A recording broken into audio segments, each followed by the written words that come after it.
Today I'll be going through the motion for SSSDC Round 1, Division 3. The motion reads, this House believes that environmental protesters should avoid disrupting the lives of ordinary people. There are three parts to this video. Firstly, motion analysis. I'll be going through some of the preliminary thoughts that you might have, what are some of the likely clashes that you foresee, and then we'll move on to how we transform those ideas into policy and arguments. Secondly, we'll be going through some of the policies. Not all of them will be applicable for the debate. We just want to go through the possibilities because sometimes, even though some policies are not mutually exclusive, teams do come up with them, and you will want to know how to deal with them if they do come up with non-mutually exclusive policies. And then we'll be following up with the arguments and also strategy in terms of which arguments to prioritize, what are the burden of proof associated with each arguments. And before we start, just some disclaimers. Firstly, this is just my personal view, so you might disagree and you can come up with alternative ways in which you can win the debate.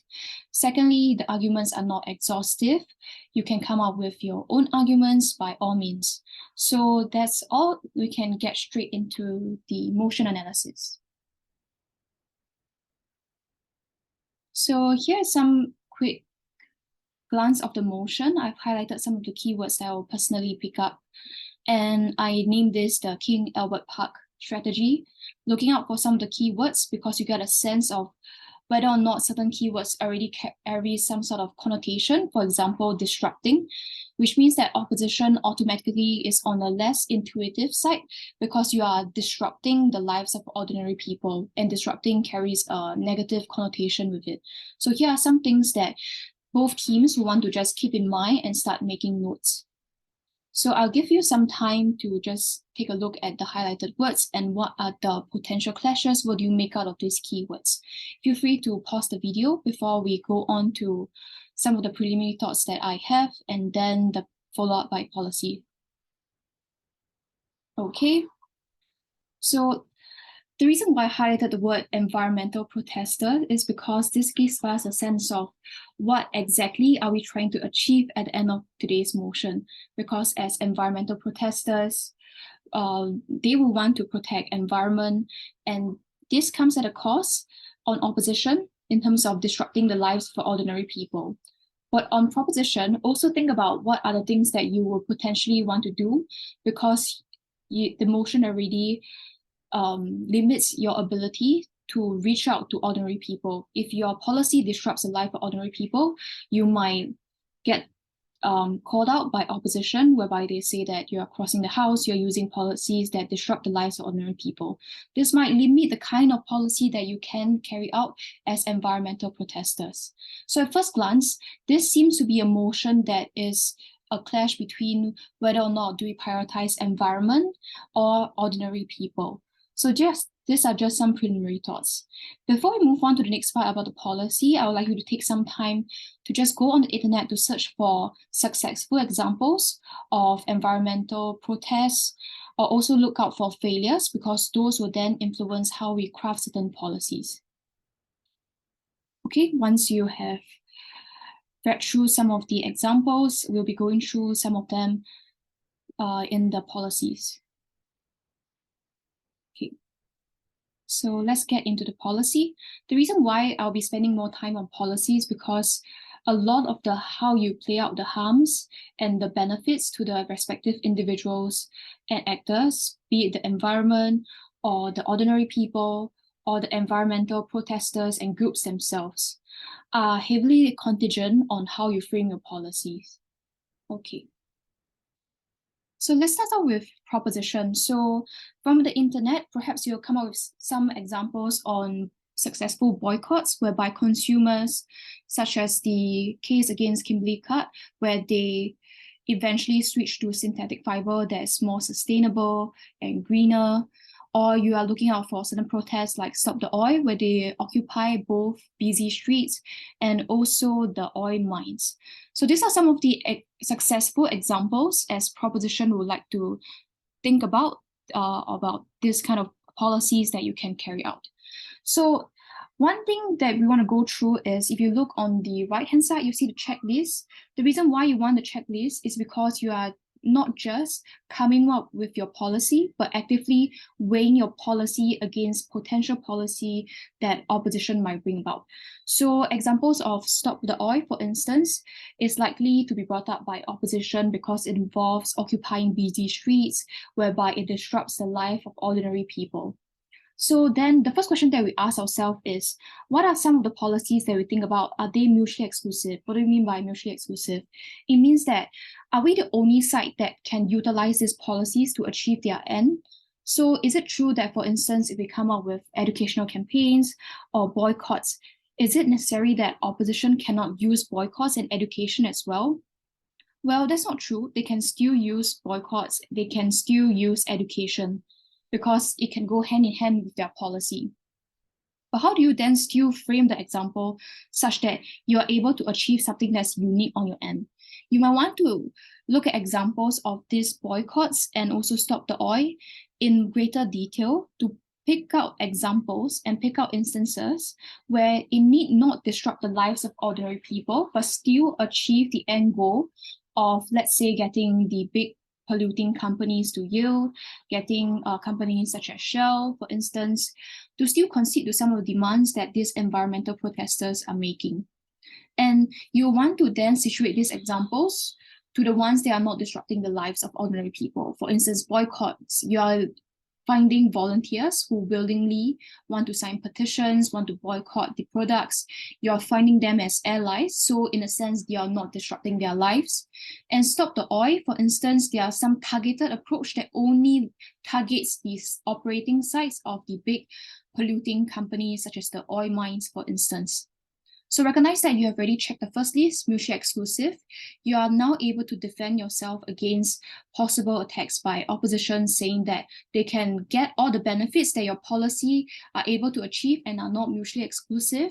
Plus, they are able to get a lot more people in terms of like strength in numbers, because they are able to disrupt the lives of ordinary people and let them join force with the environmental protesters.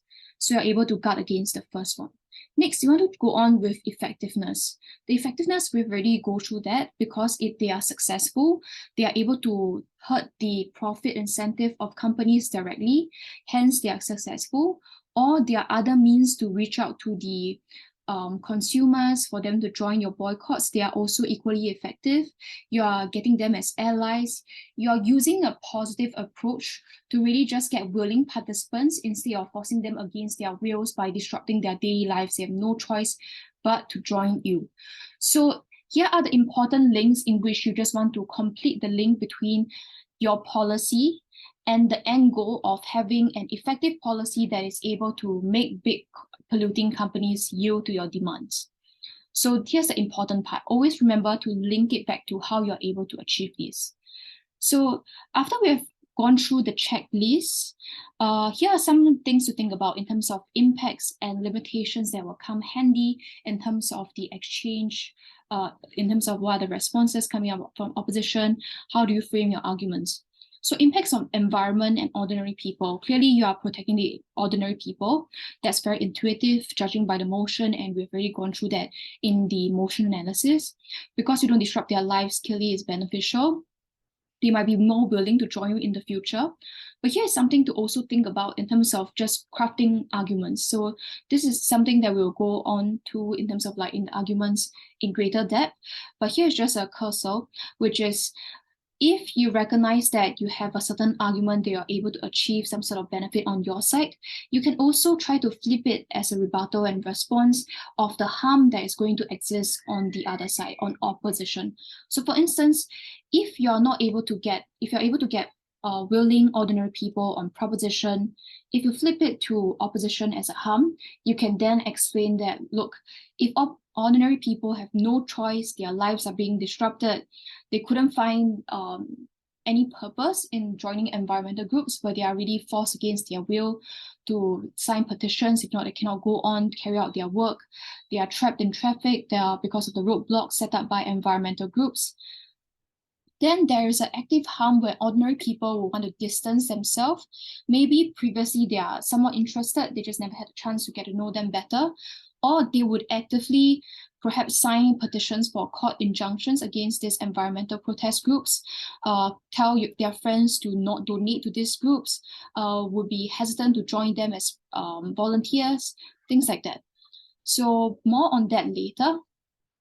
Just thinking about how you want to explore your policy and the respective impacts on the key actors that we've identified in the motion analysis previously.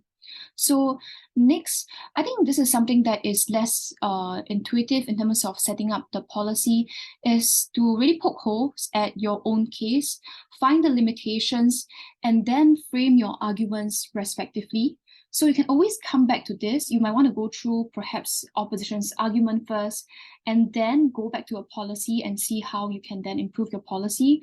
Or while you're crafting a policy, you can already keep in mind what are some of the limitations and do the adjustment now. So it's up to you. So first limitation, possibly, if we cannot disrupt the lives of ordinary people, it means that we are only going to reach a handful of willing participants. This will probably affect our effectiveness because we don't have the strength in numbers. Are we still able to overcome this limitation? So go back to what we have in the policy, find clues in which we can do this. Okay, here is time you can pause the video and then try to find ways in which you can use our existing policy to counter this response. And the next one is, it is slower in enacting change because you have it is also a problem that comes from the lack of strength in numbers in terms of involving ordinary people.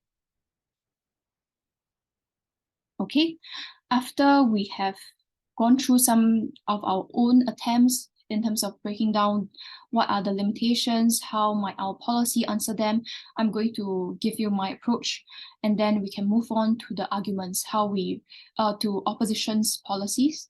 Okay, so first up, in terms of limited outreach, even though we have limited outreach, if you are having a very targeted approach like what we mentioned earlier in terms of stop the oil, just the oil mines, or boycotts online, you can argue in two ways. One is that you don't need that many people to have very specialized, very targeted approach, not really roadblocks on the street that require a lot of people.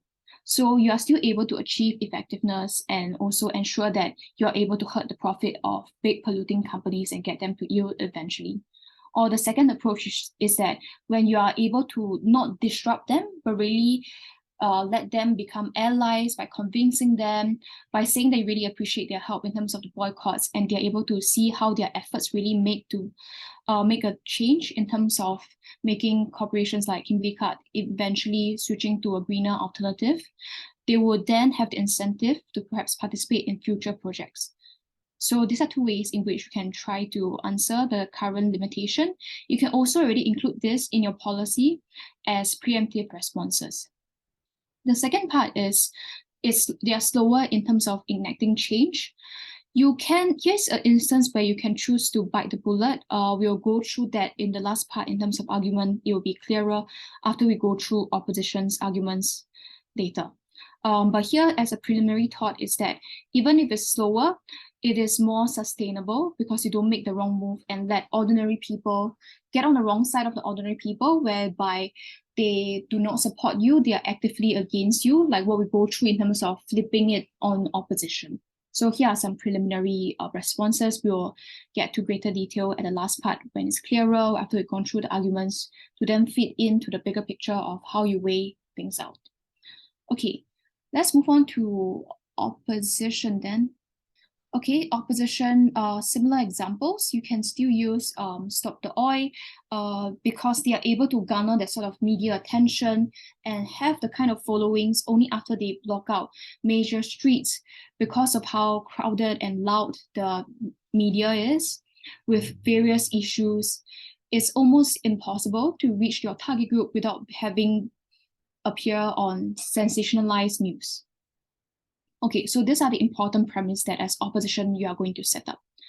The one thing is this mutually exclusive in terms of how you get to the group of people, the ordinary people, get them to really face the problem face on, that they do not have other excuses to say that they are distracted or they never come across this part of initiative. So we are able to ensure that. I think in terms of mutually exclusive, this is quite easily achieved on site opposition. It is, in terms of effectiveness, you need to spend more effort in terms of what really you are trying to achieve. Because I think some teams might stop at the level of saying that once you're able to garner more attention, you immediately have success on your side. You're able to then stop environmental degradations. You're able to push for a lot of new projects. But I realize that there are a lot of missing links between just getting the attention and then moving on to a lot of changes happening on the ground. Because the attention they are getting might be the wrong type of attention. The biggest restriction on site opposition is that the negative connotation inevitably makes it harder to prove on opposition that we are actively disrupting the lives of ordinary people. And the lives of the ordinary people can be characterized by proposition as very vulnerable people, as someone who is different from the big, powerful corporations that are actually the big players in terms of environmental degradation. So it's disproportionately harming people who are of lower economic status. So how do we then go about, which is also linked to the whole part about limitations, how do we then deal with the backlash from ordinary people, given that we inevitably have to disrupt their lives?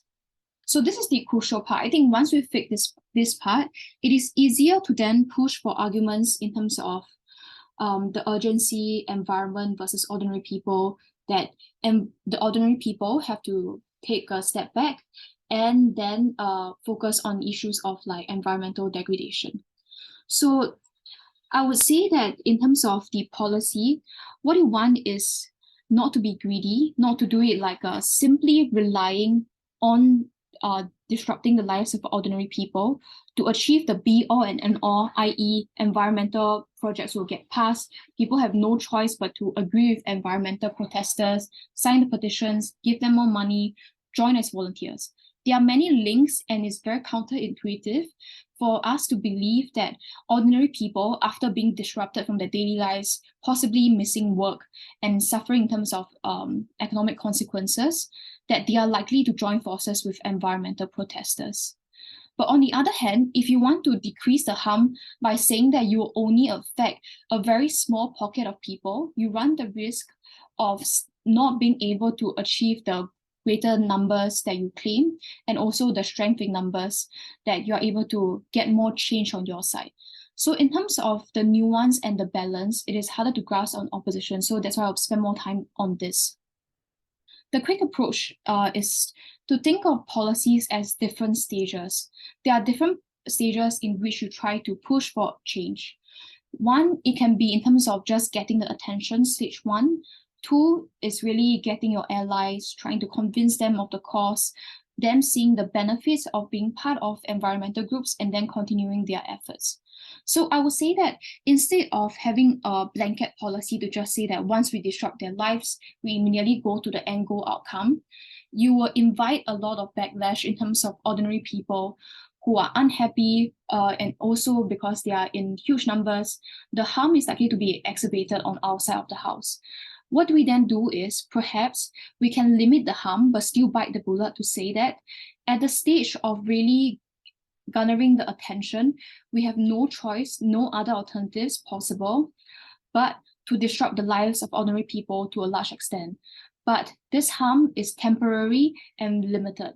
What we rely on after we are able to achieve the first and most important stage of success, we are then going to go with more peaceful methods in terms of really getting the protesters, getting the ordinary people to understand the cause. And given that a lot of the cause are in affecting the lives of ordinary people in terms of the environment, the safety of food, water, things like that, it is likely that people would eventually be able to see the greater good of this project and be able to forgive in our initial phase whereby we disrupt their lives. So this is one of the examples in which you can attempt to limit the harms, bite the bullet, and then go on to explain why this is worthwhile. The most important part in how you execute this are twofold. Firstly, you need to explain why the mutually exclusive part about garnering the attention of the people is something that cannot be achieved if you do not disrupt the lives of ordinary people. So whatever policy that comes out in proposition, you need to be prepared to take them down to say that they do not have the outreach, they will be drowned out by other news, they will never have the kind of voice that they have, or they will only have a few lucky projects. In the long run, the environmental group will not be sustainable because they do not have enough funding and volunteers to sustain themselves. Whereas on our side of the house, we're able to achieve that first step success. The second part is then really to mitigate the harms by saying that that's not the only ways you are gathering the support of the people by causing chaos in their life and preventing them from getting to work with roadblocks. So these are the two parts that you need to be careful in terms of executing the policy. Lastly, we are going to go through some of the arguments, how we run them. Some of the arguments that I already mentioned in the policy in terms of how we naturally progress from what policies we have, what are the potential responses from the other side, and how do we then go back to improve our policy. For those parts, I will just briefly go over. If you did not catch them, you can always go back to the previous part. Okay. So now in terms of in summary, proposition have a few approaches that you can take. Firstly, you can say that there are more effective ways to protect the environment without hurting the lives of ordinary people. Sorry, that's my dog. This is the ways in which you can come up with other policies. Because you do not disrupt the lives of ordinary people, you can then weigh out the benefits and harm easily in terms of the clash to say that, look, we are able to achieve the same benefits of protecting the environment by having targeted approaches or by having boycotts that do not necessarily mean that we have to disrupt the lives of ordinary people. There are other ways in which we can involve them and make up for the numbers. Whereas on opposition, there are the harms of disrupting the lives of ordinary people. The next argument is really to explain why the harm is really disproportionate and you're hurting the most vulnerable people in today's debate. It is principally unfair to penalize ordinary people disproportionately. They might not have a choice to work in the big polluting companies, or they have no choice to switch to greener products, but they are the ones who are hurt the most and have the least ability to change in the context of environment protests that disrupts their lives. If they miss a few days of work, it's unlikely that they are going to find alternative forms of income to supplement themselves, or that they are able to bounce back up after the companies fire them because they are missing work a few days in a row. So here are some ways to follow up with the second argument. Lastly, this is the part about where we mentioned this in emotion analysis and also the policy, how environmental groups, you're able to flip the harms on their side of the house to say that environmental groups will lose support in the long run in terms of funding and people. We've already went through this. So at the end goal, if you want to be more charitable to side opposition, you can make the trade-off to be you will have slower but definite, more certain change, which that is to say, perhaps you are not having the strength in numbers. It probably takes more time for you to make it to the media to garner enough strength in numbers in terms of signing petitions, getting funding, getting volunteers. But at least you are not the enemy of ordinary people, which means that even if your current projects might be slower or they might not be as successful as you want them to be, but you have future chances in which you can push for policies that might find greater resonance with the people, as opposed to side opposition who loses the chance because ordinary people will immediately brand them as very hostile. They will see them in negative light. They might also influence their friends and family to not help them, which means that even if in the best case scenario of side opposition, they do get a few successful policies by really making a splash on news media, forcing everyone on busy roads to sign their petition, things like that. It might be a short-lived victory, and court injunctions can be placed in a sense to stop them from legally being able to protest on streets. So here are some ways in which proposition can comfortably take debate, because the motion, the word in the motion, disrupting, already carries sort of a negative connotation. So let's move on to opposition, how we might counter this and still win the debate in terms of strategy. like what we mentioned, you can talk about urgency, how you can say that environmental issues are really urgent and they should take precedence over the lives of ordinary people. But I think that this is a higher burden to take because essentially you'll be giving up the lives of ordinary people as a whole and just prioritizing environment. Most people would intuitively already agree that the environment as a whole versus a few of the ordinary people who are affected on some days, that the environment is more important. But given that we know that the motion permits proposition to come with alternative policies, the first way of trying to make it an issue of urgency of environment versus ordinary people might not go through as successfully as you plan out to be, because it is easy for a proposition to come up with alternative policy to achieve the same goals as you are without hurting ordinary people. That's why I think that not only is this having a higher burden because it is easy for a proposition to paint ordinary people as needy, as people who might come from lower socioeconomic status, in which you penalize them instead of the big polluting corporations. So what I suggest is really to go back to the policy part where I propose that you can make it such that this is just the first step of the policy in which you bite the bullet to say that, yes, you will cause disruption, but only at the stage of grabbing attention so that the harm will neither be permanent nor irreversible, to the extent that environmental groups lose the ability to garner support in the future and lose the standing with ordinary people.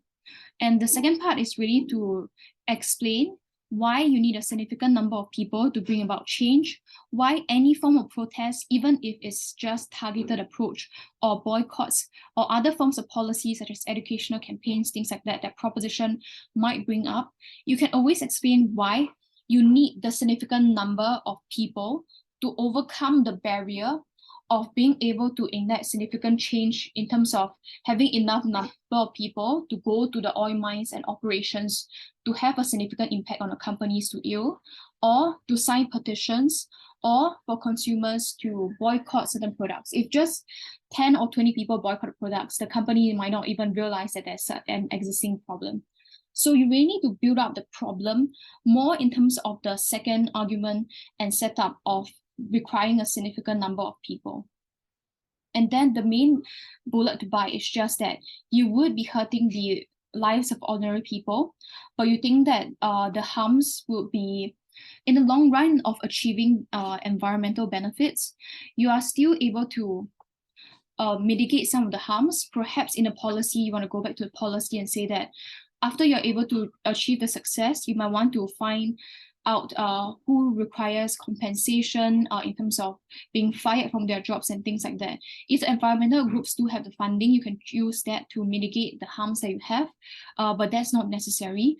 Overall, I think it is enough if you're able to explain that the disruption is firstly necessary. There are no other ways, that eventually, if we let matters slip, given that this is so urgent in terms of environmental protection, the same group of vulnerable people are going to be hurt in the future.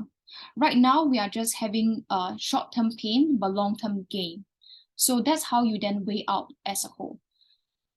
And that is all for the motion breakdown. Feel free to go back to any of the parts, and also if you have any comments in the YouTube group, yeah, thank you.